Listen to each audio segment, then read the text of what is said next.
What is up, folks? It is me, Will. I'm here. Hope all is well. It was a solid show of SmackDown. We'll be discussing that here in a second. I just got back from the gym. I'm kind of tired, but not really. I'm good. We're good. We can manage. I'm not too tired. No coffee for me. I'm not a coffee drinker. Only drink coffee if I have to. I try to avoid it at all costs because I don't like the taste and it's not really necessary. So I'll try to avoid it. But I'm good.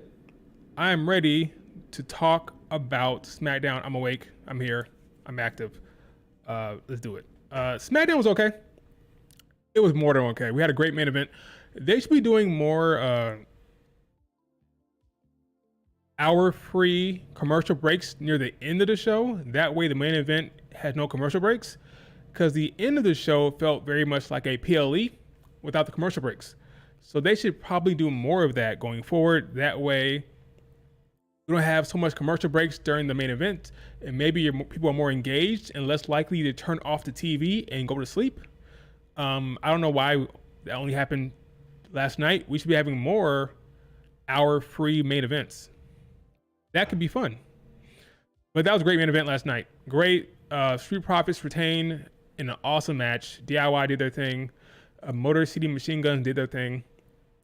Very entertaining. Some people say it should have been on WrestleMania. I agree. Would they have been given the same amount of time? I don't know, but it is what it is. It should have been on main event. Well, not main event. Not main event. Can you imagine? It should have been on WrestleMania. It wasn't. But whatever. It's fine. It was still great for them. Happy for them. Happy for Street Profits. I'm happy for everybody involved. Maybe now, with Fraction being added to SmackDown, they'll give those talent in the tag division more stories, better direction, better creative. Because right now, there's no real stories going on. So maybe now, adding Fraction with this main event, the crowd being excited, Street Profits being over, they'll actually invest in the tag division on SmackDown. Street Profits, no matter what you do, no matter what you do with their characters, whether it's heel or not, they get over and they get good reactions. I feel like every time they try to turn them heel, it backfires. So the might as well just stop. No more heel turns for the Street Profits, because no matter what you do, they end up getting cheered. They are a popular act no matter what you do. So keep them baby faces, I guess. Might as well. Stop trying to... I think even the music they have now is getting over. So they should just stop trying to make them heels, because it doesn't really work. So Street Profits had a good old main event. Solid, not solid, more than solid, very great. One of the better TLCs I can remember. I have no complaints about that match whatsoever. They all put their bodies on the line. A lot of injuries could have happened with some of those spots, like the spear from the ladder into the table. Some of those high flying spots by Montez, they could have always ended up bad. You can twist an ankle, you can land on your back, you can do a lot of stuff that can hurt yourself. It looks like they all made it out pretty safe. A lot of ladder spots that could have gone wrong, but it all worked out great. So credits where credit is due. Thanks to the creative team for giving them the time in the main event. And we want to see more stuff like that. I want to see more hour-free main events if they have the time to cook in the ring. So that was a good match. They should float the tag team from Raw to SmackDown. Well, there's two sets of titles, so how you gonna do that? You got Street Profits on SmackDown. You got the New Day on Raw. I think SmackDown will have better chances to have better creative for the tag division, because Raw is kind of bloated. Not bloated. They have more talent over there that they want to invest in right now. Where SmackDown is kind of dry, especially with no Cody right now on SmackDown. So they have more time to cook. But we'll see what happens. But I'm happy for them. It was a good match.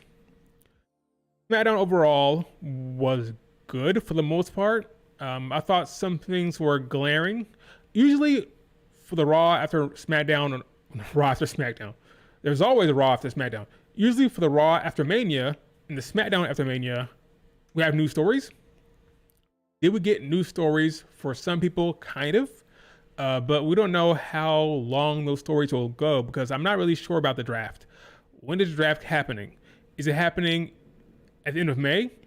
Are they going to wait until we have a 2-hour SmackDown? Because usually with the draft, this Raw gets more talent because Raw is longer. And I believe in the summertime, sometime in June, SmackDown will go back to 2 hours. So are they waiting for a 2-hour SmackDown before the draft? Because that way it makes more sense to split the talent. I don't know. Maybe that's what they're doing. They're going to wait until SmackDown goes to 2 hours. Once SmackDown goes down to 2, and they will then do the draft. Maybe. I don't know. There's no point drafting for 3 hours and then it goes back to 2. So maybe that's what they're waiting for, but I don't know. We'll see. Let's start. First of all, hit like and subscribe if you're not subscribed. Let's start with, they should announce the draft last night.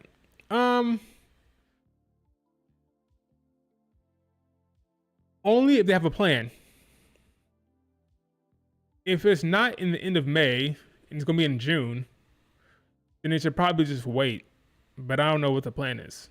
If it's at the end of May, then sure, why not announce it? Well, I think this week was about the aftermath of Mania. And then if there's a draft, they'll announce it next week. Is that what I would do? But again, maybe they're just waiting for 2-hour SmackDown first. But I don't know. We're going to talk about several topics from SmackDown and even some stuff that didn't happen on SmackDown. But first, we'll start with John Cena. The opening of the show. John Cena, I think this was his most, how I say it, he was having a lot of fun out there, it seems like. He was very comfortable, probably because working with Randy Orton. They're having a good old time, a good old blast out there, trying to make each other laugh. I thought it was a pretty good segment.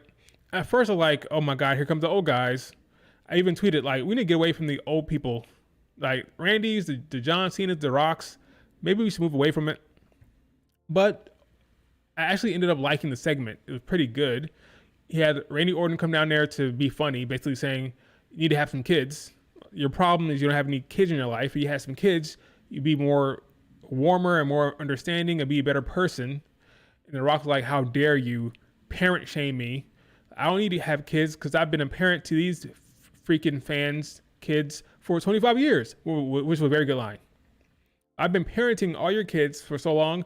I don't need any kids. Then he went after some kid in the crowd because the kid gave him the middle finger.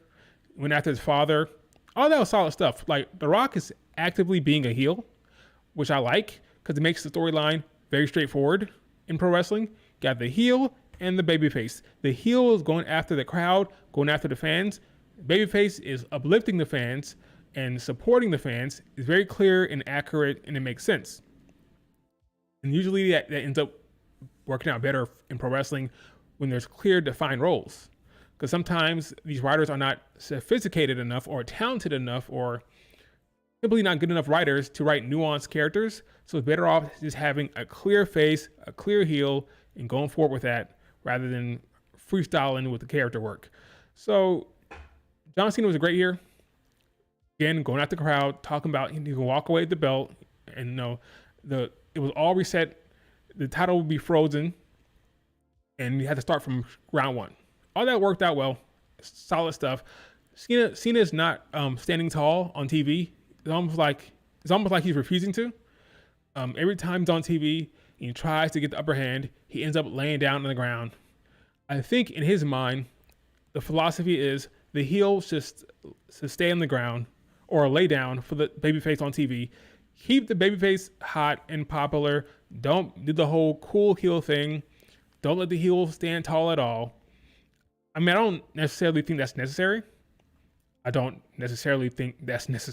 funny. But he clearly think that's the right way to go. But I'm going to let him cook with that. Every segment on TV, Cena is on the ground. What's up, Kenan? What's up? What's up, NIY? What's up, Tim? What's up, David? Every damn show, he's on the ground when the show's over. So you pretty much expect at this point, it's not going to change. clear creative direction for them. But overall, I thought it was a very good segment. Again, they're both having a good time. They both seem to be enjoying themselves. I think John is going to enjoy this feud with Randy Orton, his old friend. Now, the match, unfortunately, will probably be trash because Randy Orton and John Cena aren't the quickest of foot these days. They have very slow, deliberate wrestling styles. So the main event may not be the best. But it's official for Backlash. It'll be Randy Orton taking on John Cena in Randy Orton's hometown of St. Louis. Yeah, we just hope for the best. They're having a good time. They're enjoying each other. But will it be any good? I guess I ask you guys. Do you guys think that this match will be any good? I say no. But hey, who knows? The crowd will also carry the match hard. Yeah, they will. Big time reactions, of course, because they're all over. You see all the John Cena fans in the crowd, the people wearing John Cena clothes, like he's still very much popular, whether you boo him or cheer him. And Randy Orton is over. So we'll probably get a good reaction. But from a viewer at home who wants to see some hoopers sometimes, like I'm all about the hoopers these days, will this match be entertaining? Hopefully they'll have some cinema, some story beats. I don't need to see Travis Scott, for the love of God.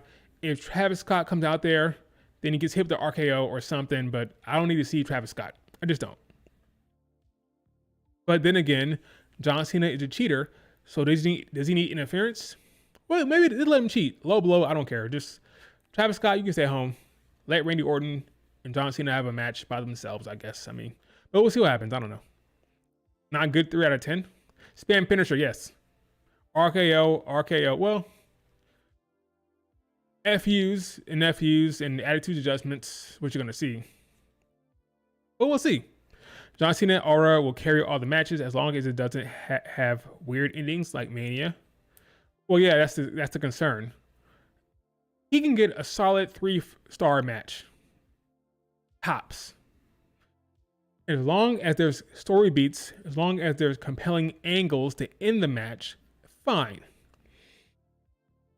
Fine. Okay, fine. I'm not going to complain about it forever. All right. That's my thoughts there. Solid stuff here from everybody involved. Let's move on. I'm going to skip. Fraction had a match. Good for them. Kind of already talked about that. Fraction, we want them to be in the tag division with compelling storylines. Let's talk about Tiffy. Because apparently last night, like every night, it was Tiffy time. Now, Tiffany Stratton is champion. She's young. She's exciting for the crowd. Unfortunately for her right now, doesn't really have a character. Her character is the catchphrase. What time is it? It's Tiffy time. That's how she opened up the promo. That's kind of her thing. And it's kind of her only thing. There's not much else going on with this character. Her promos are kind of bland and boring and nothing really going on here. Kind of stiff. That's just a reality situation. When the bell rings, she's a talented performer and she's an exciting performer once the bell rings. But before that, these promos, these segments she's doing right now as a face, I just don't buy it. I'm not clicking with it. They're just happening and it is what it is. I'm a fan of the woman, clearly. But right now, as a face, as a champion, she's just kind of there. What time is it? It's TV time. That's really what you're getting from a promo standpoint, from a storytelling standpoint. What does the character want? What does she desire? What is her goal? What does she want to accomplish? What does she want to prove? We don't know. All we know is TV time. We'll see how long that lasts. Right now, the crowd is with her as a face, and she's going up against heels that they like to boo, like Charlotte and Nia. We'll see how long it goes. All right. Well, before she could say it's TV time again, Jade Cargill interrupted her. So she'll continue being a face. Yes, she's a face. That's what she is. R-Truth will cost Randy Orton. I don't love that idea. Keenan. Don't love it. I do not want to see all shucks, R-Truth help John Cena, his childhood hero. Now, it could be a interesting storyline to have John Cena manipulate R-Truth. We kind of already saw that with the Judgment Day. Remember when R-Truth was trying to hang out with the Judgment Day? We kind of already saw that. Do you want to repeat that with John Cena? I don't need to see it. But Tiffy was interrupted by Jade Cargill. Now, this was the impromptu match. You know, oh my God, Jade against Tiffany. So Raw, after Mania, got Io and Stephanie. And SmackDown got Jade and Tiffy? Okay. You tell me which one's better. Raw was a literal in-ring dream match between two of the top 5 best in the world, in my opinion. In my opinion, Tiffany is not that. In my opinion, Stephanie and Io are top 5 in the world in the ring. That was the match we got on Raw. That ended in a DQ. This match was Jade against Tiffany. That ended in a DQ. So basically, copy of what happened on Raw to a certain extent, but it was Jade interrupting Tiffany. So Jade is going after that belt, and as we found out not too long ago, the original plan was Jade against Nia Jax, which means Jade was going to win the Rumble and Jade was going to be champion. So Jade challenging Tiffany right now, or stepping up to her, doesn't really seem off place if you're Triple H, because you had her projected to go to Mania to face Nia Jax anyway. So even though some folks may think Jade is not ready, Triple H thinks she's ready, so got a match. Now the start of this match was kind of clunky at first, a little stiff, but they grew into the match. It was fine. It was solid. They got a "This is awesome" chant, so good for them. Again, Tiffany is always good in the ring. Jade has her power moves that always look good. So it was a solid match. Was it Io, Stephanie? Of course not, but it was solid. Naomi and Io will carry. Rhea and Bianca both taking time off. I'm going to talk about that in a second. Face champions are so boring on weekly TV under Triple H. Barring Cody. Yeah, she's not really doing much right now. Solid match. Then Nia came out later. Naomi interfered, like I knew she would. We called it a mile away. We saw it coming. She interfered. She started comically attacking Jade Cargill. It was hilarious. And then Naomi had a face-off with Tiffany. And then Nia Jax came out when Naomi left the ring. She attacked Tiffany and left her laying. So remember my last stream, I said Tiffany would probably face Nia Jax at Backlash. And look what happened. I was right. I'm not always right. I'm right here. I was right here. Tiffany, Nia Jax at Backlash. They have not had a actual singles match at a PLE. The last time they had a singles match, it ended in a DQ. So this is a proper match between a clear heel and a clear face where Tiffany will go over. So right now, at the top of the SmackDown Women's Division, you're kind of seeing what's happening here. You had Jade interrupt Tiffy, 2 baby faces. You had Naomi attack Jade, and then Naomi face off with Tiffany. So that's a match right there. And then you had Tiffany get attacked by Nia Jax. And later on, we saw a backstage segment between Nia Jax and Naomi. So the top of SmackDown is kind of clear for the most part. Now, the question is, I wonder if we'll go ahead and talk about Bianca and Rhea Ripley right now, part of this conversation.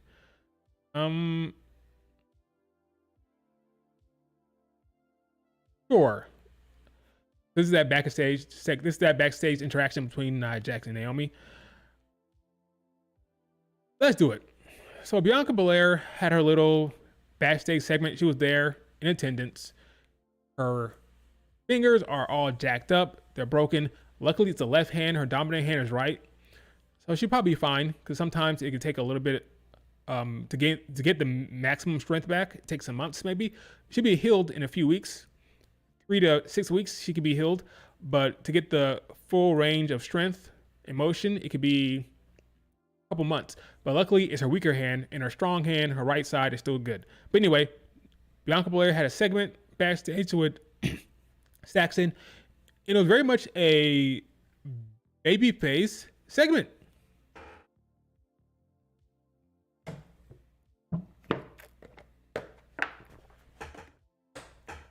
I'm one of the people who thought Bianca Belair might be going to Raw full time in feuding with Rhea Ripley. That does not appear to be the case. It appears she will be hanging around on SmackDown for a longer period of time. She even says in the segment, she said, "Congrats to EO, Rhea Ripley. We still got business to take care of, but I'm put that aside because I gotta go back to SmackDown to a house divided, referencing Jade and Naomi. But she had business to take care of in regard to that feud, the Big Three feud. I guess we get back to Rhea Ripley down the line. Is that the case? I don't know. We'll see. She's injured. There's a draft coming up. But according to this promo, if we take this promo at face value, Bianca Belair will be on SmackDown dealing with Naomi and Jade, and Rhea Ripley would be put on the back burner. And this is very much a face promo. How do I feel about it? I don't know. I think Bianca Belair, considering that match, considering Bianca and Rhea Ripley coming off of that loss, I think Bianca Belair is in a better position than Rhea Ripley if she remains on SmackDown. Why? Well, Bianca Belair has feuds ready for her. Feuds by the name of Bianca Charlotte and Bianca Nia Jax. Bianca Belair has not had a singles feud that's proper, a proper single feud with Charlotte Flair or with Nia Jax. And those are two bona fide, clear-cut heels that get heat. Bianca Belair could be feuding with Charlotte Flair to SummerSlam. The Bianca Belair Charlotte is a big program that can go all the way to SummerSlam easily. You can get Nia Jax. Remember, she has not had the KOD on Nia Jax in a match yet. That can go all the way to SummerSlam too, or that can go past SummerSlam. There's more opportunities for Bianca Belair on SmackDown with the heels in place, Charlotte, Nia Jax. With the Rhea Ripley on Raw, I'm a little concerned. Even tweeted it, and this tweet has gotten some traction. I said, yo. I didn't say yo. I said, what the F is Rhea Ripley going to be doing on Raw? Liv and Raquel are in a tag team. Becky's in a story with Liv.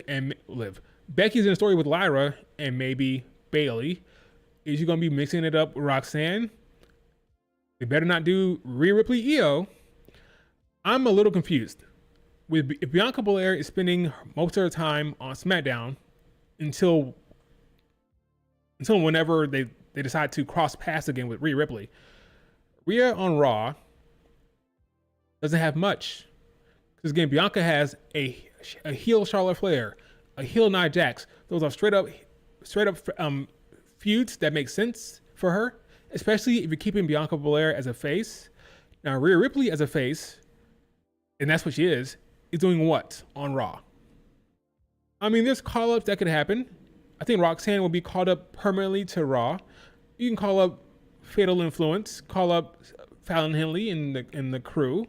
But beyond that, I have a hard time believing we're getting Rhea versus EO so quickly. It doesn't make any sense to me. They face each other after the Chamber. They face each other again with Bianca as the ref. And then they face each other in the triple threat match at Mania. Now tell me it's going to happen again? That doesn't track. I feel like if you're going to give EO Sky a legitimate reign, like it'd be one thing if Bianca Belair was on Raw, that Bianca Belair could interfere. Let's say you had Rhea versus EO at main event or Backlash, and Bianca Belair interfered. That's one thing. But without Bianca Belair, if Bianca is going to be on SmackDown, Rhea versus EO doesn't make sense to me. It just doesn't. In my mind, you want to give Rhea Ripley someone else. You want to give EO another program. Maybe Kairi Sane, maybe Asuka, maybe Dakota Kai. I don't know. Maybe something happens with Damage Control. Maybe. But this whole notion that we're gonna get Rhea versus Io immediately doesn't track for me. Just doesn't. Let me look at the reaction here. Move Charlotte to Raw. I don't think that happens. That could work, but I don't see it happening. Let's say they want to separate Charlotte and Tiffany. Sure. Do I buy that completely? Not necessarily. Go back for Rhea Ripley. Bianca's injury caused this. Bianca said SmackDown was her home. Yeah, she did that. She did say that.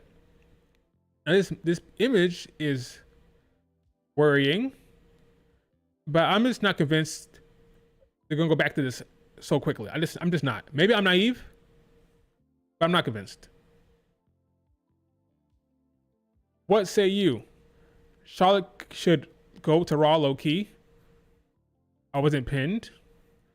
Nia Jax feud with Bianca Belair. I'd rather watch paint dry. Charlotte will not be a heel anymore. She said she's changing her character in recent interviews. We'll see about that. We'll see. She said she will be more vulnerable, but we'll see if she's gonna be a face or a heel or not. You say Io versus Rhea Ripley doesn't make sense, but Rhea character is the title in Triple H's mind. Doesn't make sense to have so many matches back and forth. Like we've already seen her face her 3 times. That's what I'm saying. Let's say Bianca Belair is on SmackDown.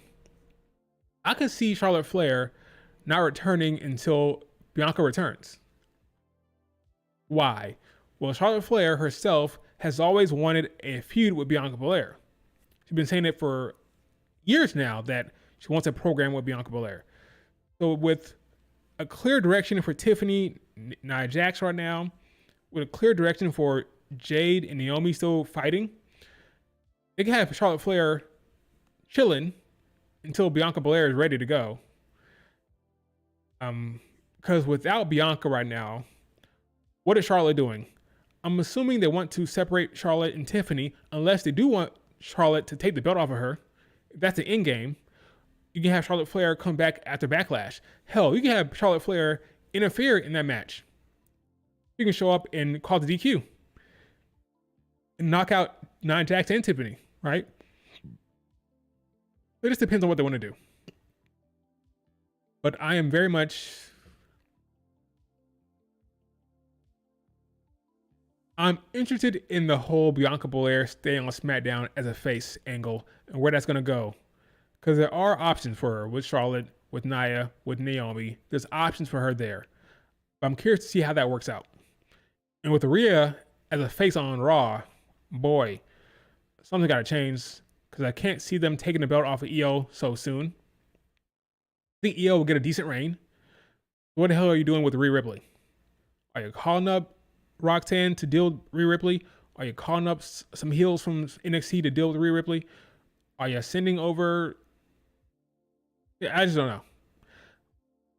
I don't want to see Rhea versus Nia Jax. I've seen that enough. No Rhea Ripley Nia Jax feud. I don't want to see Rhea against Io anytime soon. Okay, so figure something out, Triple H. Io can feud with Dakota, Kyrie, Liv, Becky, Roxanne. Sure. There's options for Io. I'm more talking about Rhea Ripley right now. Dakota needs to turn heel and feud with Io. That could happen. I've been calling that for a while now. They need to call up Sol and Lola. I think both of them stay in NXT. I think they both stay there. Mariah May is coming. We'll see about that. In-game might be Naomi for who? Bianca? Maybe. Well, the in-game is Rhea Ripley. That's still happening. I'm convinced. You don't have all that nonsense during the feud, during the Mania feud with Rhea Ripley and Bianca Belair, all that back and forth. Even in Bianca's promo, she said, congrats to Io. Rhea Ripley, I'm going to see you down the line. So that's still the in-game for me, Bianca, Rhea. I'm just more confused on how it happens if Bianca goes to SmackDown full time. Because I was thinking that Bianca would go to Raw. Now, there's still the draft. The draft can still happen. But I am kind of confused about the call-up of Fraction. Because you would think they might wait until the draft, but they call them up early to SmackDown. So are they having a draft? Is a draft happening? Or on Raw, will we see, hey, Roxanne's called up? Maybe they'll bypass the draft all around. We'll see. But I think it makes more sense to have a draft. But we'll see what happens. We'll see, I guess. But yeah, there's plenty of options for Bianca on SmackDown as a face. Bianca as a heel on SmackDown, less options, right? Because I don't see them doing Tiffany Bianca anytime soon. I do see a tag team coming up, a tag team match between Tiffany and Jade versus Nia Jax and Naomi. That tracks for me. May even happen next week. You may get a Nia Naomi team up for a week, face off with Tiffany and Jade. I can see that happening for sure. Proceed with caution, he says.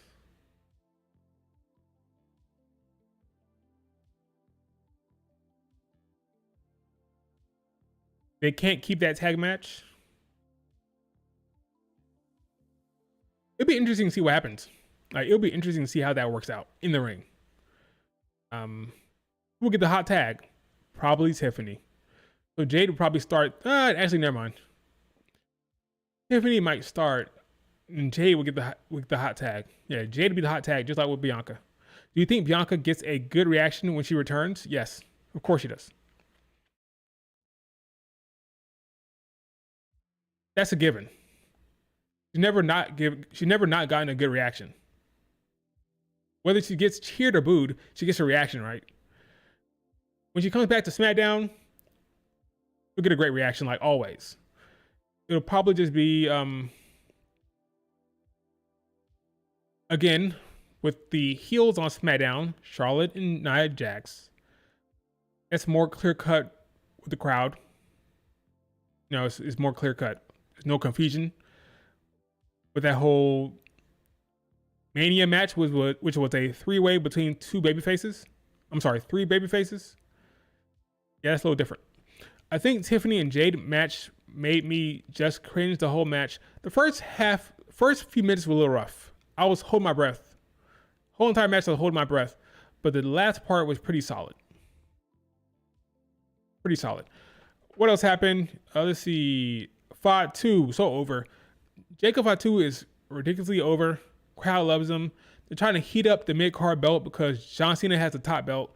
So you saw Drew last night mixing it up with LA Knight, and he Priest here on the ground from Fatu. Jacob is a face. He's over. Sokoa's the heel. That makes sense. Clear cut story here with this popular babyface.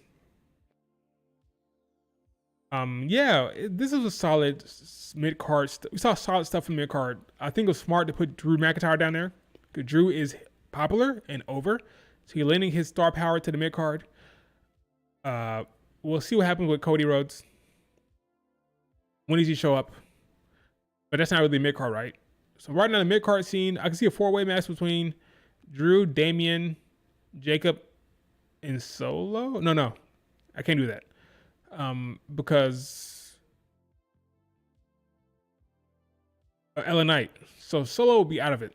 So it'll be Jacob, maybe Damian, Drew, and LA Knight in like a four-way. And Solo's on the outside. I think the end game is Solo Jacob. That's the end game for Jacob, that match before he moves up to the top title. But until that match comes, you're going to get Drew, Damian, and LA Knight here in the mid-card scene. But Jacob's popular, over big time. He'll temporarily hold the mid-card belt until he's ready to go up to the top title or the top program, similar to what happened with Braun Breaker. Braun Breaker dropped the belt to move up to the Seth Rollins top heel angle on Raw. So we'll see how long he holds this mid-card before they move him up to the top title. So solid stuff. Zelina Vega is champion for the first time. First time single champ on the main roster. Good night for her. Solid match. She has been putting in the work. She's been doing a lot of hashtags. Zelina Army online. Her fans are thrilled, I'm assuming. It came, I believe, Chelsea Green's reign was like 132 days, something like that. So solid reign for Chelsea Green. She can't complain.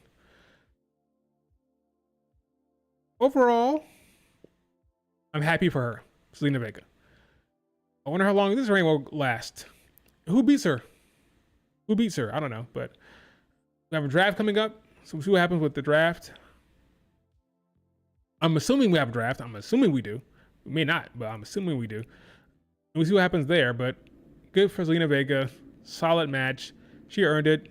Put in the work. It's been a long time coming. Got the finger point from Triple H online. And, yeah, solid stuff all around for Zelina Vega.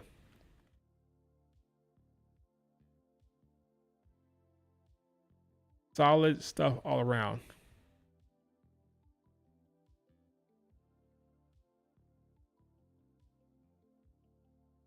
Who do you want to see her defend the belt against? Like, what matches do you want to see? Alexa Bliss? Alexa versus Zelina Vega could be interesting. Lending Alexa Bliss's star power to the Midcard makes sense to me. I don't see Alexa Bliss challenging for the top belt. So having Alexa against Zelina Vega makes a lot of sense. The rumor is Alexa Bliss will be returning with the Wyatt Six. Is that true? We don't know. Will she be leading the Wyatt Six? Well, we don't know. But good for Zelina Vega. Candice LeRae.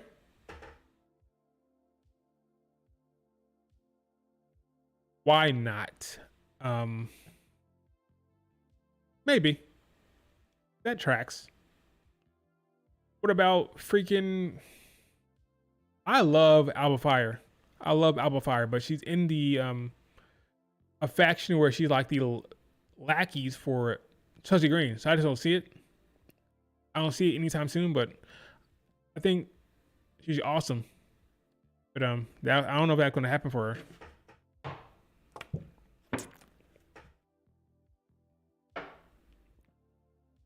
Why is SummerSlam trending? No clue. Anyway.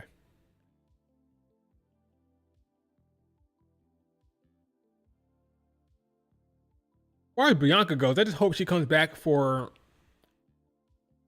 Money in the Bank. I'm hopeful that she's back by then. Move Zoe Stark to SmackDown? I like that idea. Zoe being champion? That'd be great. I love that.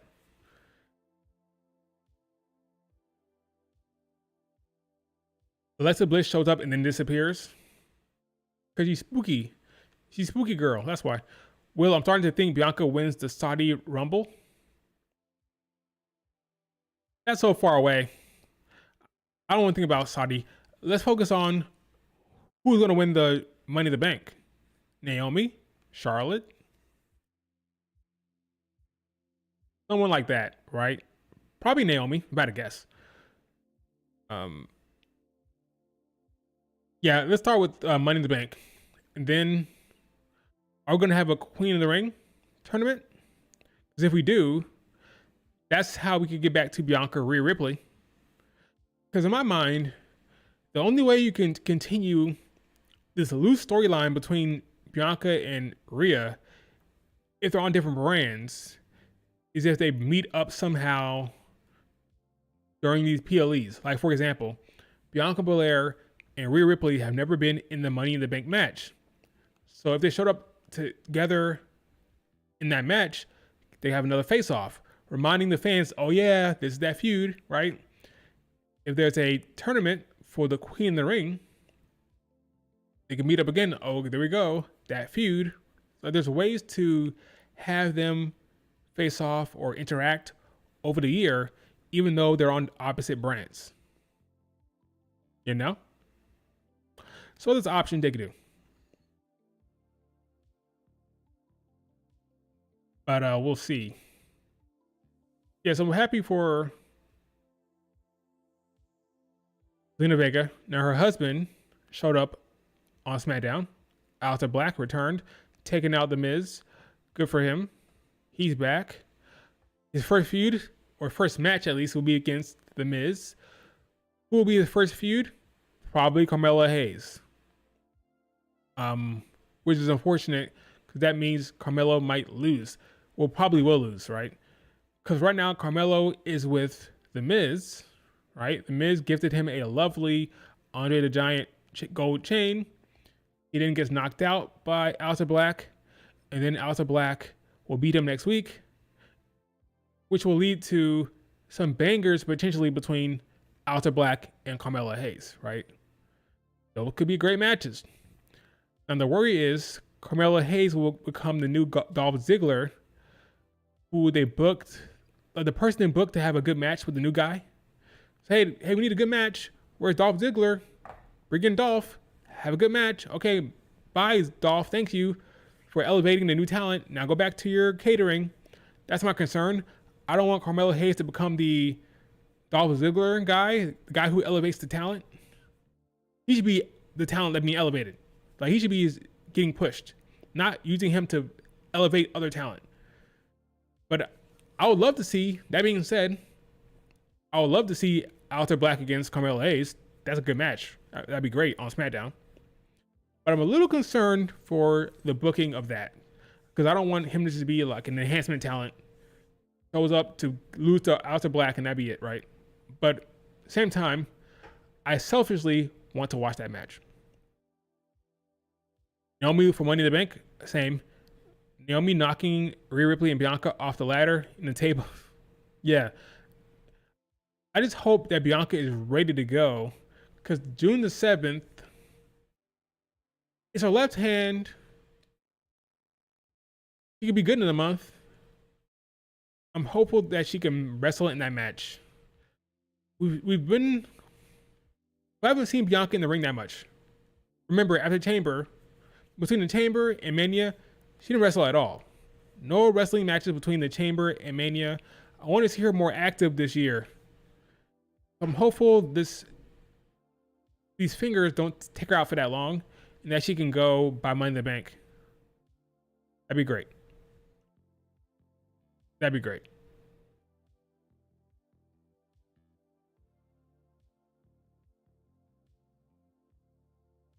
That's my hope. If it doesn't happen, I'm going to cry and scream. What are they complaining about now on Twitter? There's always something.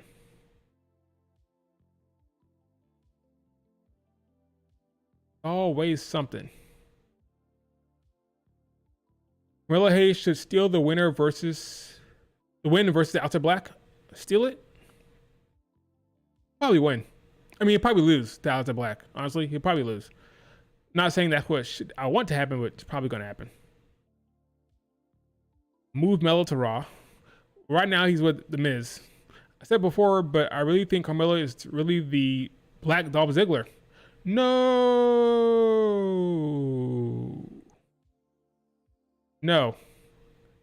I refuse to accept it. I get what you're saying, but that should not be the case. He's too young for that. He's way too young for that. That's ridiculous. The fact that all of his contemporaries, like Tiffany, Lyra, Braun, they've all been champions except for him. That's messed up, bro.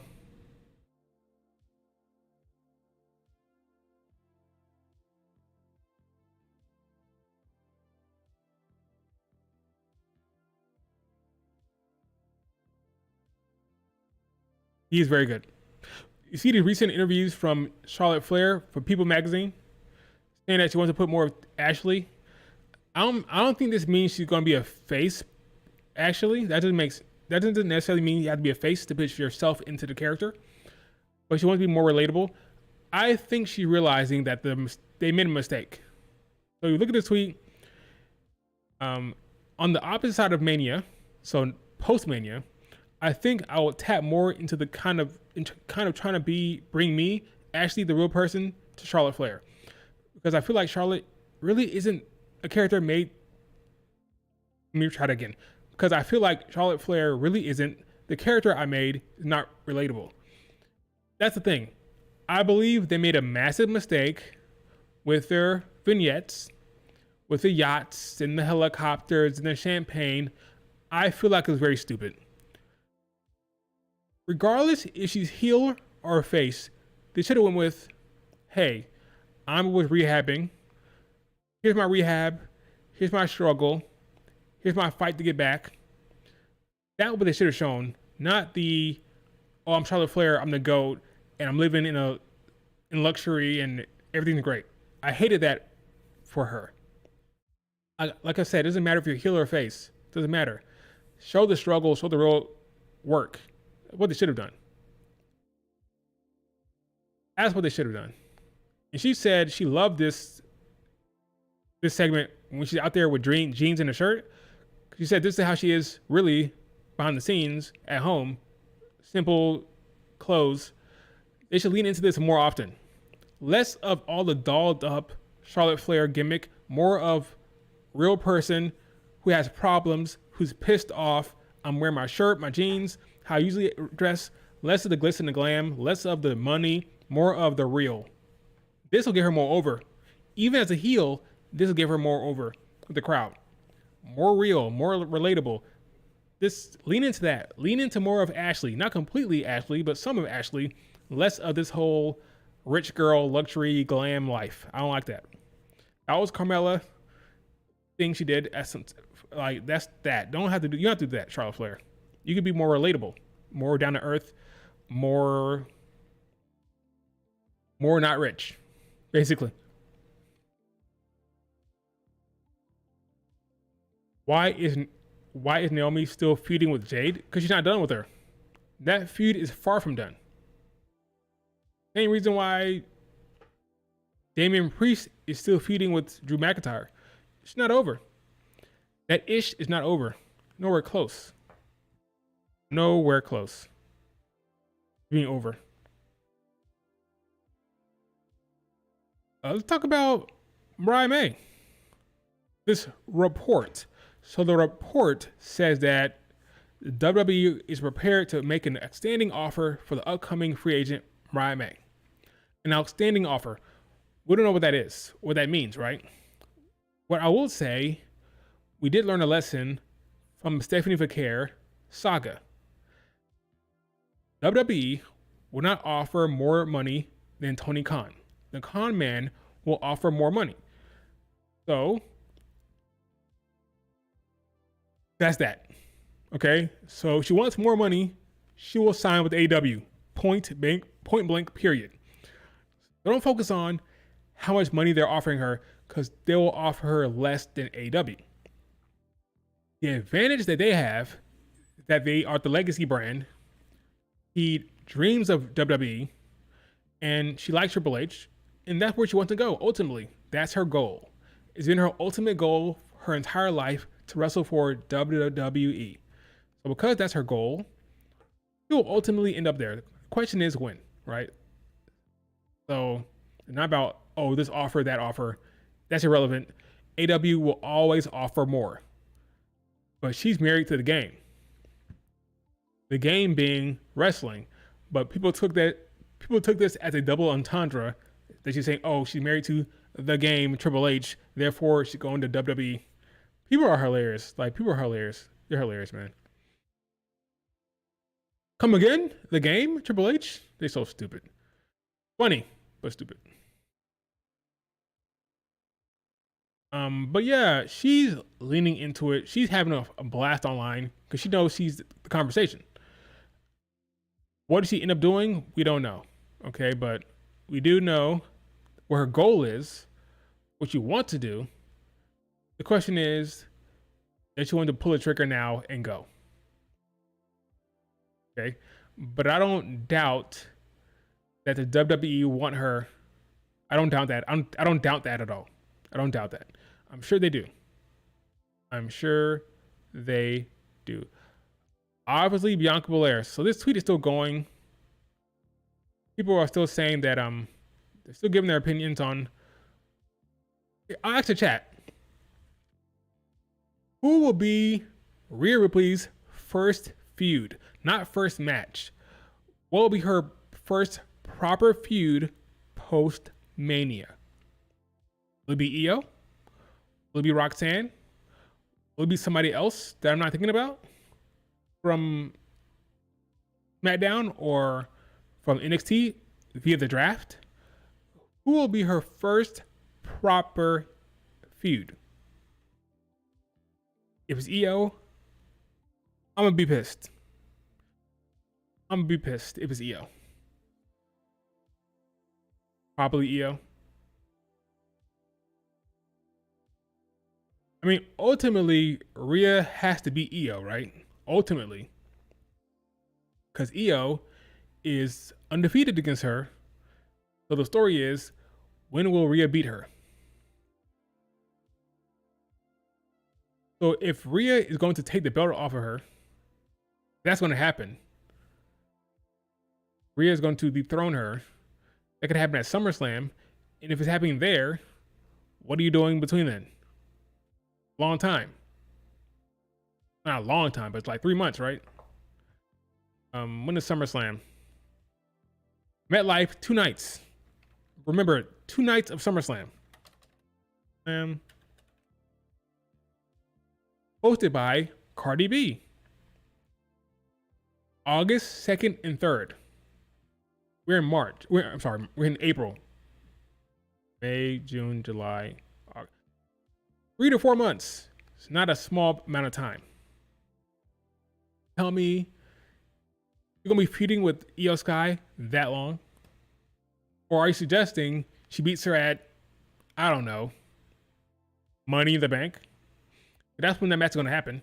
I think Io's next defense will be at Money in the Bank.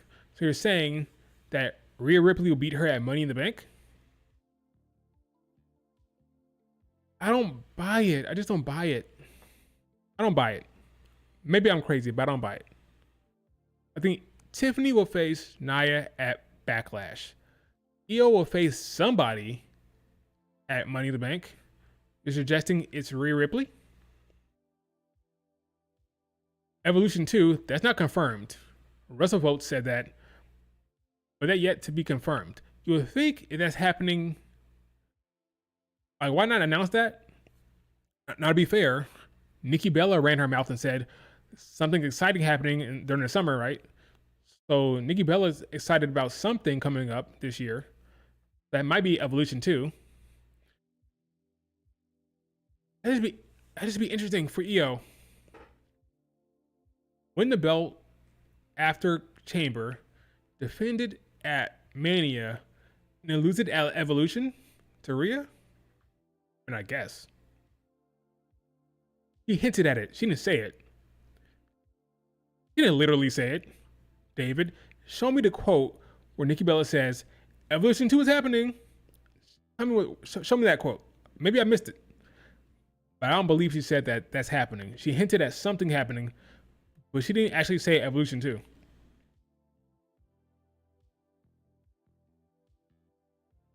Io will still be champion. I'm sorry. Liv will still be tag champions. Remember? They're the greatest tag team champions of all time. That's what you like to do. Of all time. They're the longest, not longest, but the most, they have the most reigns. 4-time champions. They'll probably still be tag champions heading into the SummerSlam. Because they're the greatest tag team champions of all time. Battleground. Is this the ticket poster? No, this is the official poster. Here's the official Battleground poster for May 25th in Tampa. Got Jada Parker, not a champion, and she's on here. Good for her. They like her a lot, clearly. You got Soruka, champ, 2 belts. You got Obafemi, Stephanie, Young OG, official poster, no Trick, and no Julia. So Julia will stay in NXT for sure. It is incredible how Stephanie has come in and taken over. She has taken over the scene, folks. She is the it girl in NXT. She is the most over woman in that promotion. Like it's a different promotion. That brand. And there's no turning back. There is no turning back for her. She is the it girl. Asuka comes back. The lights go out. She missed Io. All the stuff. I don't mind that at all. Jordan and Julia want Stephanie. Yep. So Stephanie and Julia and Jordan Grace are kind of all in a program kind of right now. Because when they showed Julia facing off with Stephanie, you could see Jordan Grace in the cut on the side there. So that could just mean that they're waiting. Because like I said, if the draft is coming in the summertime, once SmackDown goes to 2 hours, that's what they could be waiting for.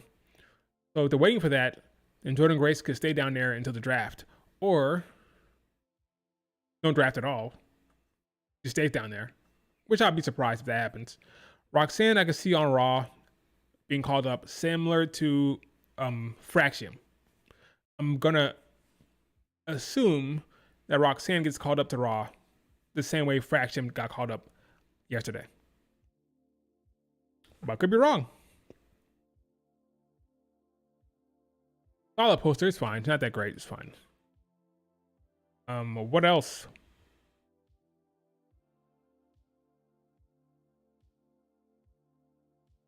What else?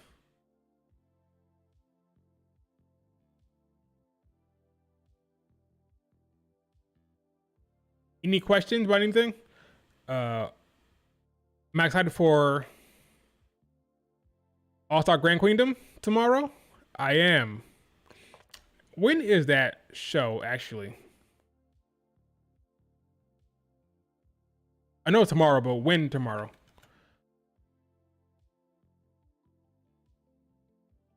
Is it...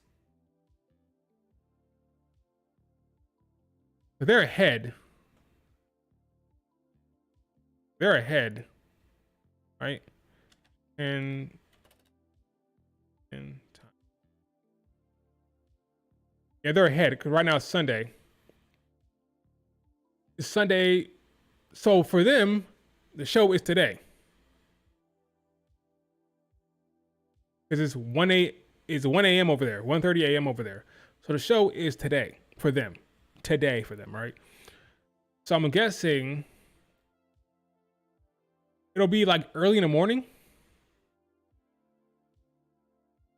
If I'm on the East Coast in America, that's an early morning show. Am I gonna wake up for that? Probably not. I'll probably just watch that later on. I love the show. Like it's loaded. If you're gonna watch Stardom, this is the time to do it.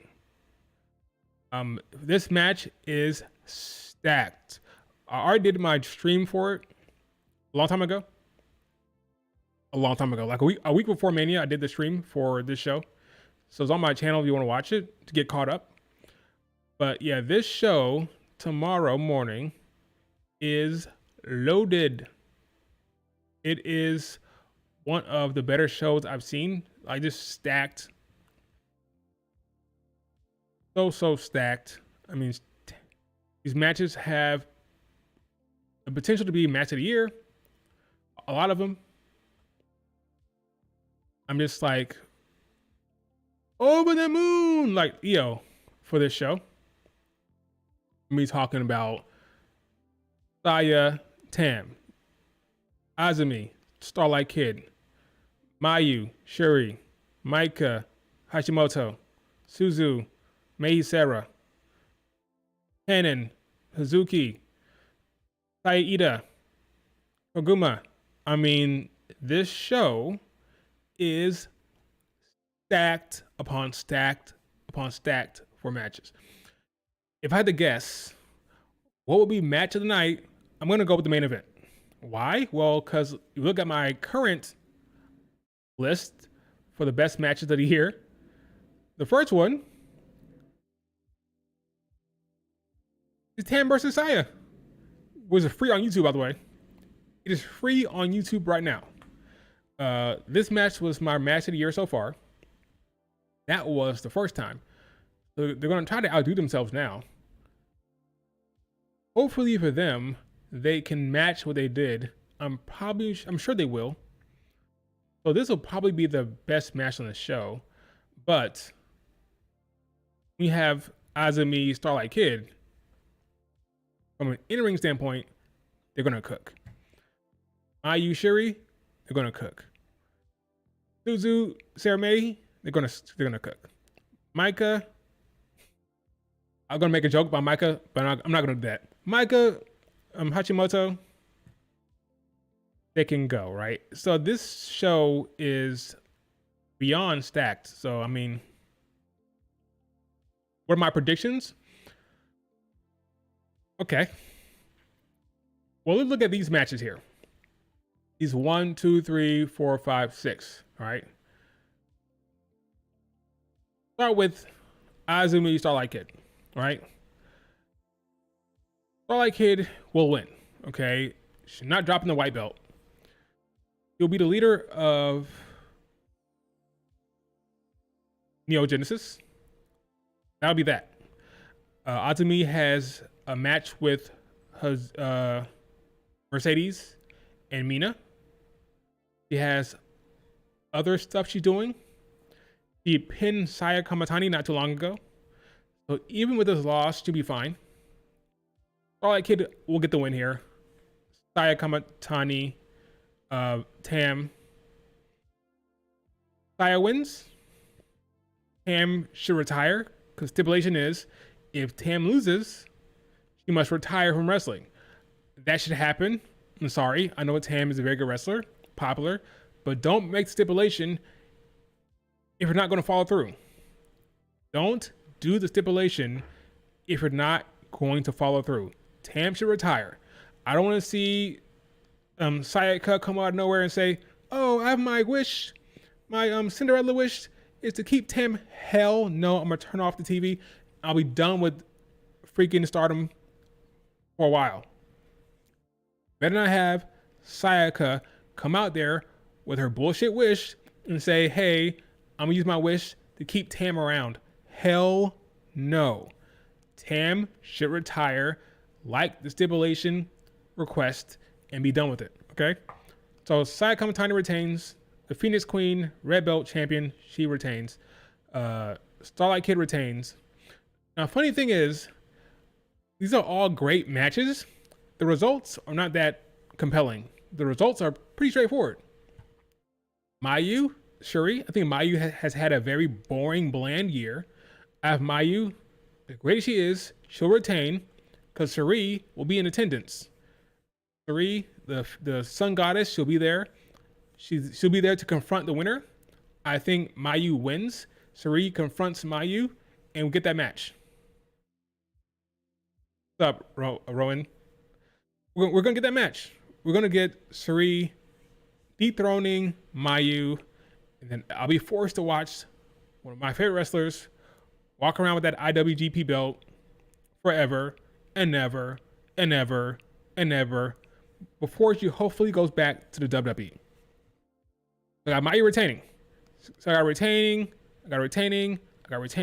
Let's move up to Mike against Chihiro Hashimoto. Got Chihiro winning. Another retain. This is Stardom against Shinjo. I don't see Micah winning this. Not a chance in hell. They just put the belt on Hashimoto, so why the hell would you drop the belt now to Micah of all people? It doesn't make any sense. I have Shinjo winning here. Stardom taking a loss. So yeah, champ retains. So all four of these freaking title matches the champions are going to retain. Then for Suzu against Sarah May, or May Sarah, however you want to say it. I have Suzu. This is harder. This is harder because Suzu just created her own faction. So she's riding high. Do you want the new faction leader to take an L? Probably not. So I'm gonna go with Suzu. Suzu wins. She's now the lone wolf. She's not. Well, she's no longer a lone wolf. A lone wolf, because she has her new faction. So I have Suzu retaining there. Not retaining. There's no belt. She wins. Suzu wins against May Sarah. And then for the tag match, I don't think it's time to take the belts off of Hanan and Saya Ida, because I think Hanan will be the face of the company eventually. You should only drop the belt. Won't drop the belt until they're ready to take the belt off of her for the sake of a new title reign. But whenever she's ready to be the white belt champion or hold the white belt, then she'll drop the belt. That's not happening right now. So I have Hanan and Saya Ida retaining their titles. So all the way down, no matter how you slice it, retain, retain, retain, retain, retain. They're all retaining. That was my quick breakdown for All-Star Grand Kingdom. Great show, folks. It's going to be great. It's going to be great. Here's my new list for my top 10 in women's matches. I've been documenting it all year. All year. Right? So I got Saya Kamatani against Tam. I got Io, Bianca, Rhea Ripley. That's moved up to my 2 spot there. New, right? Jordan Grace, Tessa Blanchard, Shuri, Starlight Kid, Rena, Suri, Vinny, Io Sky, Rhea Ripley. This was the first match, but Io Sky beat her for the belt. Miyu Watanabe against Mizuki, Suri against Meiko, and Mercedes Athena. That's my top 10 so far. I think this is going to change. After tomorrow morning, this list is going to change big time. That's how much confidence I have in this show. It's going to change. Not 1, not 2, but maybe even 3 of these matches will move up to the top 10. For sure. Not 1, not 2, but maybe 3. But we'll see. We'll see. They're not going to disappoint. They're just not. I just don't believe that. Will Io versus Suri. That's just Suri. Io versus Stephanie make the list. I'm gonna rewatch that match, but my biggest problem with that match is what it was. It was kind of an exposition. It was an exposition that was going to end with a DQ. Purposefully, obviously. But I'm going to go back and watch that again. I haven't really evaluated it properly. But maybe, I don't know. We'll see. I'll go back and watch that. But I don't know how I feel about the obvious DQ ending. But it was great. It was very good, back and forth. I'll go back and look at it probably today. Yeah, they were really cooking. It was great. Did a Spanish fly and all that. It was killing it. Oh yeah, I forgot about that. Tekla versus Sayaka. This whole storyline where if Tekla wins, she has to face Taro Okada. I hate it. Taro needs to keep himself out of these feuds, out of these stories. I don't love it. It's unnecessary. Bullocks. I don't love that idea. Tekla, her booking is not my favorite. Her storylines are kind of like always wonky and weird, full of interferences and weapons and chair shots and just a bunch of nonsense. Usually, I don't like that storyline at all. I don't care. I don't care for it. I'll probably watch it, but I don't care about, oh, if I win, you will face me, Taro, and then if Sayaka wins, well then Tekla, you must join Cosmic Angels. I don't care for it at all. Funny. Tiffany and Jay make the list. Best match of the year? Yeah. Nice troll job there. Io and Rhea Ripley on the Raw after Elimination Chamber is underrated. That's what I'm saying. I agree. That's why there. It's in my top 10. It's underrated. But it's very, very good. So I'll go back and watch Io versus Stephanie. But the ending kind of doesn't job with my list here. But we'll see. We'll see. Anyway, anything else?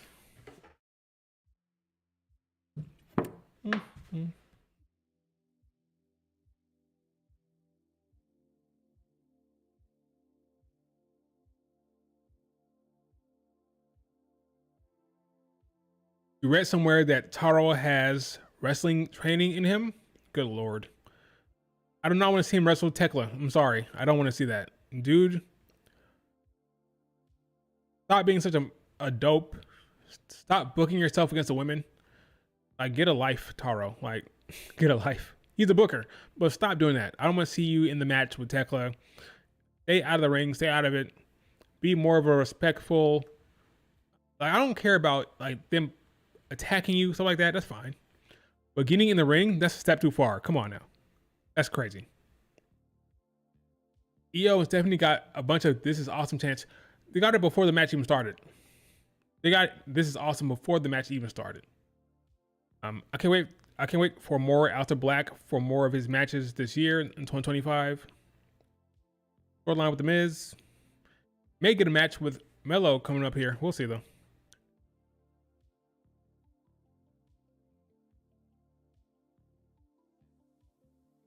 We'll see.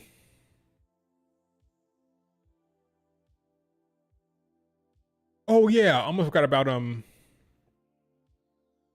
Rebellion. TNA Rebellion is coming up here.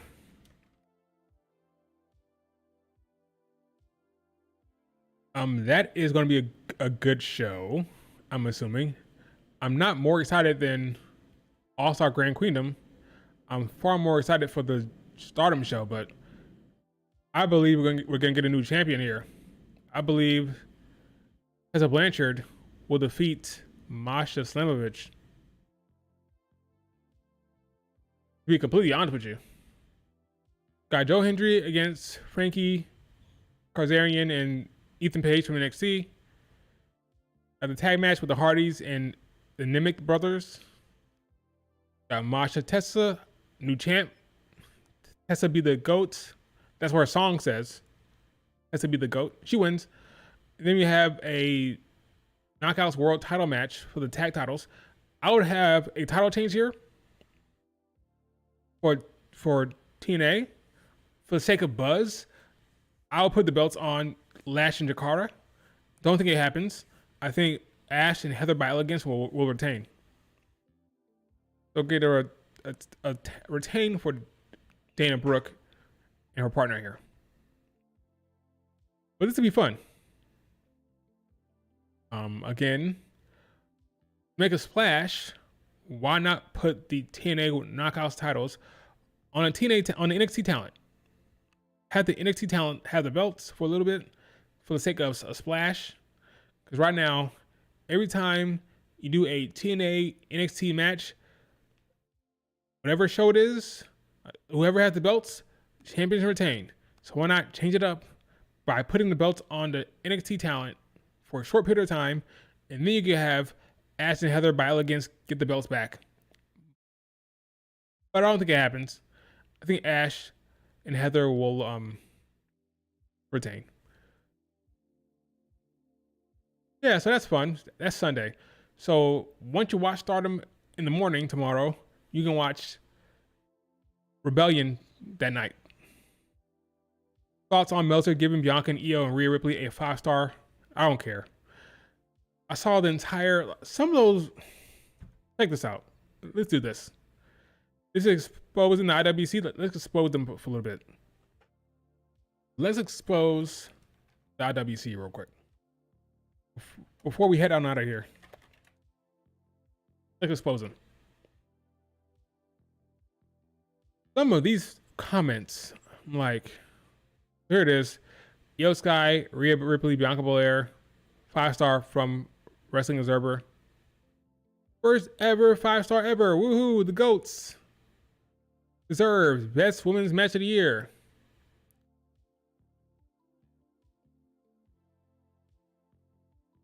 Holy shit, deserved. Rare win, peak, deserved. They cooked. This is so great. I'm so proud of Bianca Belair. I'm proud of Io. I'm proud of Rhea Ripley. Folks, this is one man's opinion. Even my girl Maya, don't play with Bianca Belair. This is one old man, rusty old man's opinion. Why do we give this one man so much power? Oh my God, I can't believe it. Oh my God, thank you. Congrats, Bianca Belair. Congrats. Congrats to what? Congrats because some old man said it was a 5-star? Some old rusty man? This is one dude. It'd be one thing if it was like a collection of enthusiasts and experts and reviewers over like an actual movie review. We have like for example, right now, Sinners on Rotten Tomatoes has like a 98 Rotten Tomato score. That's a collection of like, what, well over 100 reviewers, right? Sinners, Rotten Tomatoes, 98. That's crazy high, right? That's ridiculous. Let's see. 313 reviewers. Some of them very reputable, well-respected reviewers. 98, right? Okay, cool. This just one old, rusty-ass Dave Meltzer. And they're like, oh my God, congratulations. Well-deserved. It's amazing.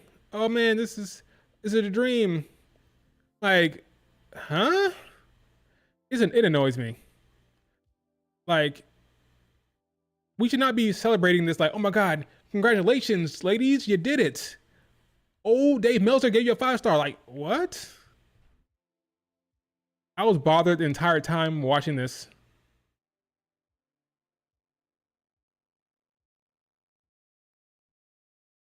I mean, look at this. Let me see. This is good. Bianca Belair. Let me just search real quick.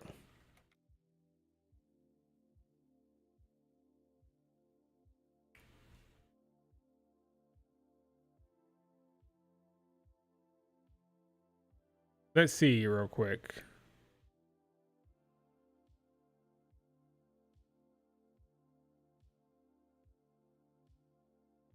Five-star class. Bianca Belair didn't have wrestling experience prior to signing with WWE. Now she's putting on 5-star classics. Who cares about Dave's opinion? Hey, look at this. Bianca Belair is the first black woman to receive a 5-star match rating. From who? Dave? Like, come on. We should not give this man so much power that you're crying or so happy that old man Dave in his basement turned on the TV and said, you know what? 5 stars. It's one man's opinion.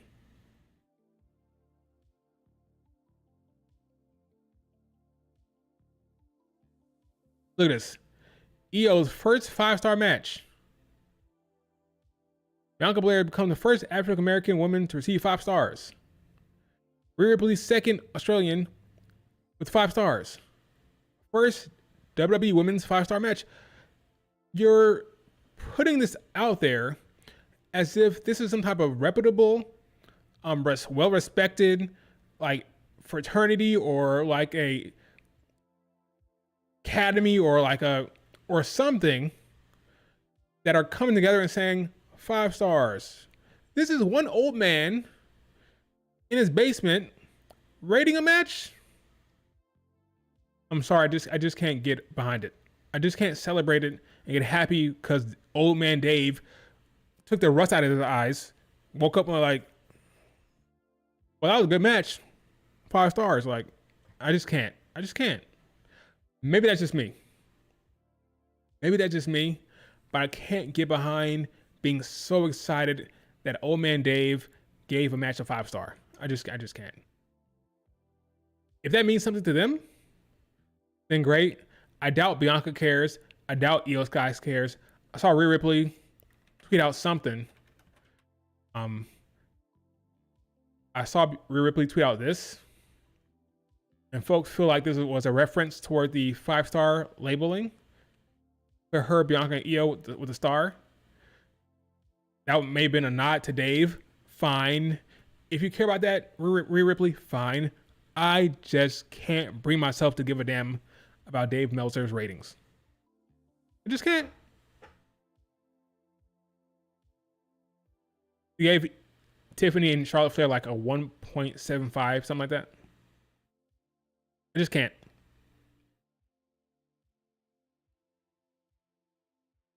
It's too arbitrary. It's too random. There's no science to it. Just how he feels that day. It is what it is. I mean, I just don't care. But some people care. So I'm happy for those folks that are invested in his 5-star ratings. Didn't Bianca retweet this? I don't know. I mean, just a picture for them. I mean, it's a picture of them. Doesn't necessarily mean. It doesn't necessarily mean that she's like co-signing Dave's nonsense. Let me see.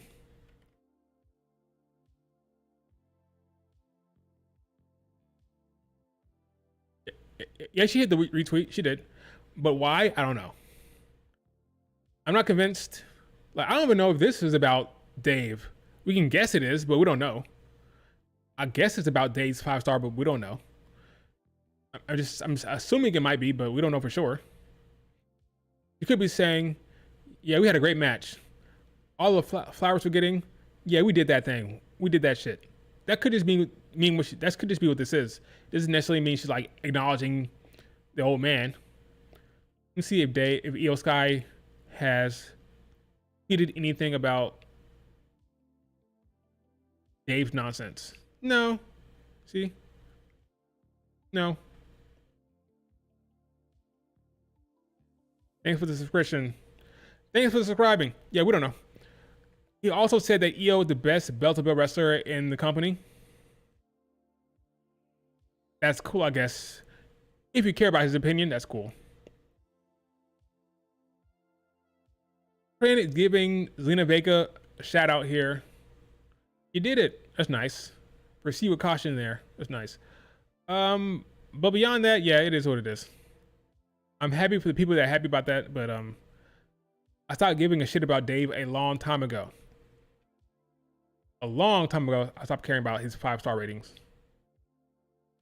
Which is why I did not tweet about it not once. I avoid tweeting about Dave Meltzer as much as I can. Any other questions? Any lasting questions before we wrap it up here?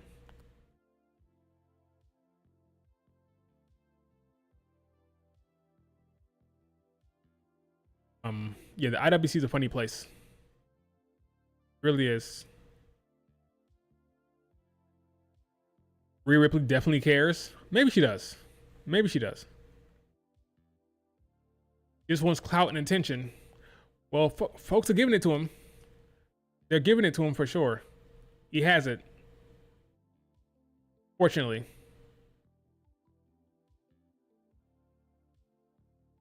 Let me just check Reddit real quick. Quick rundown of Reddit before we wrap it up. What the? That's nothing. Never mind. Anything else here? All his interviews, talked about that already.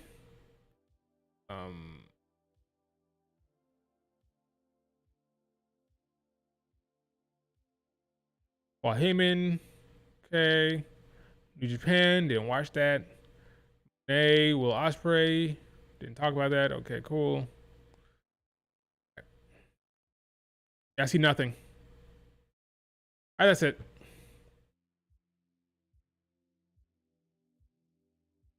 It's like caring about Cornette. It's like caring about Skip Bayless.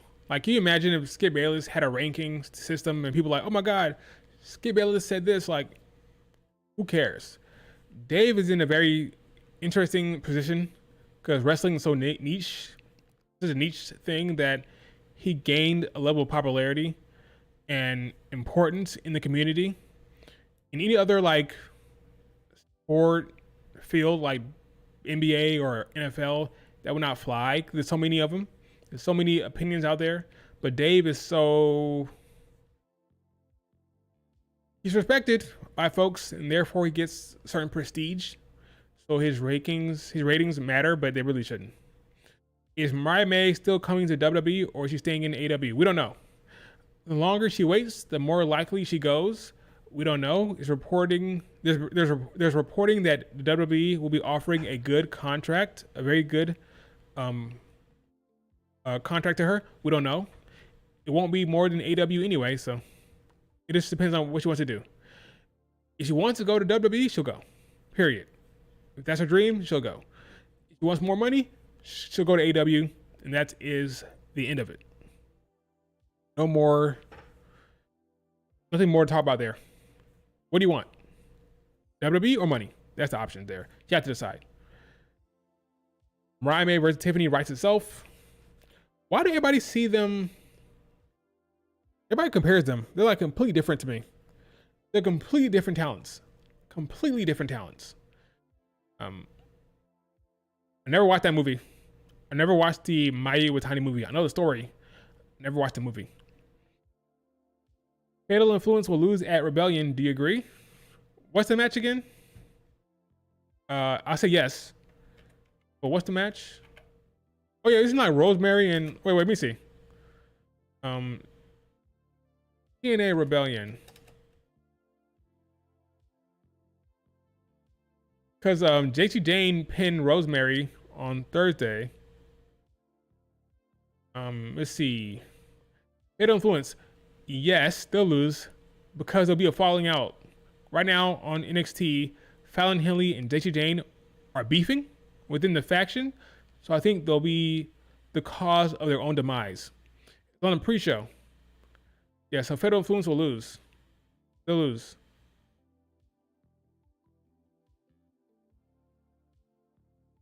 Oh, Vikingo is wrestling.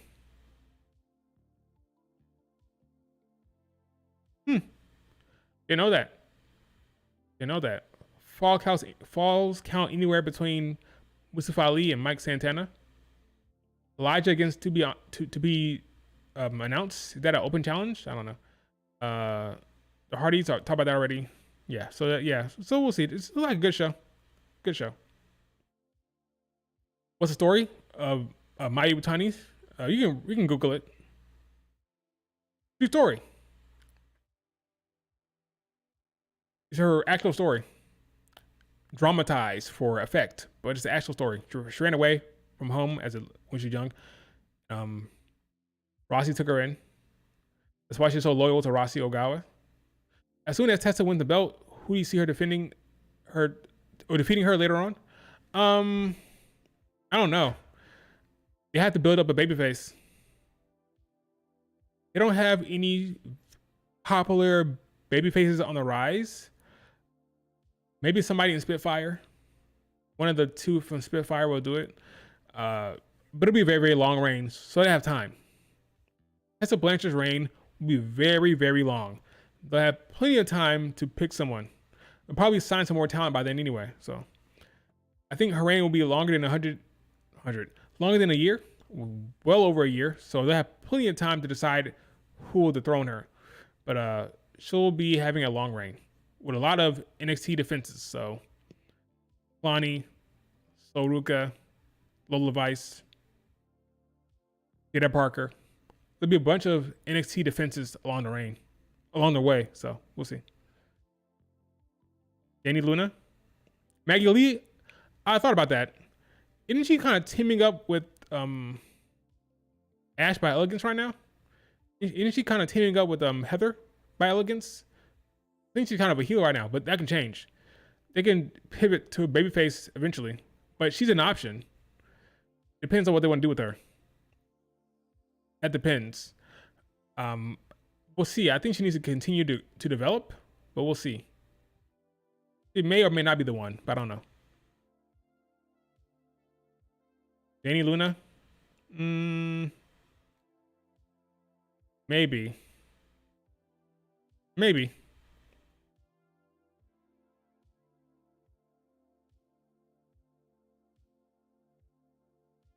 Maybe.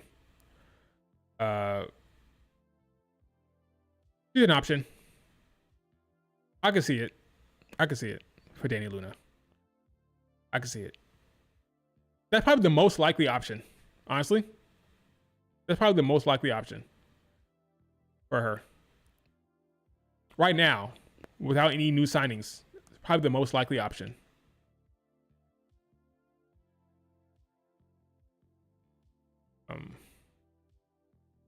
Got a solid match against Jakar Jackson recently.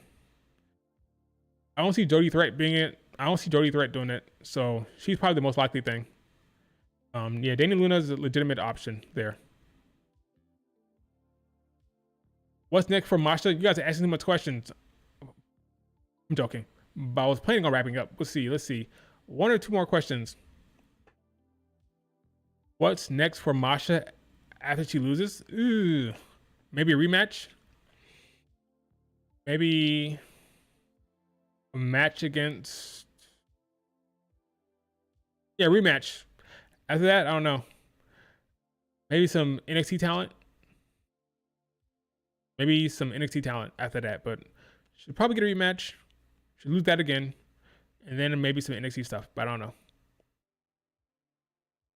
Mariah May probably go to NXT first. That's no knock. That can make sense. Sure, why not? Mayu commented on WWE post supporting EO. Did she? Was that on Twitter or Instagram?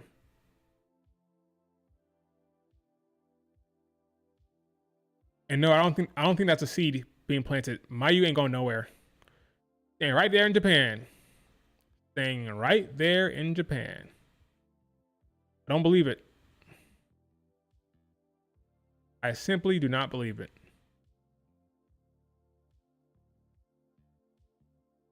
Instagram, that makes sense. A lot of these girls are going to stop getting pushed once Triple H gets fired. Who's firing Triple H? Mayu Fed Run 2018? 2028? No.